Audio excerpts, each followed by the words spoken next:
This is engineering from Zopac Explorer CPAP batteries. For Resident AirSense 10 Resident Air Curve BiPAP, to get the best of the battery runtime, you need to turn the humidifier and heated tube off. We never recommend running with the heated tube. Now, if you are at home screen, click on My Options. The very first step, you have to change the climate control to manual.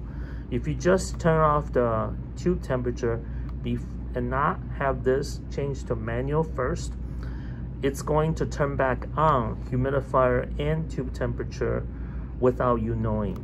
So we click on this, go to manual, and it looks manual, and go to tube temperature, and we change it to off, and then humidity level, we change it to off, and then we go out, and then you come back in to make sure that it says manual, tube temperature is off, humidity off. Now your Resident AirSense 10 or Air Curve have the humidity and heated tube off. Thanks.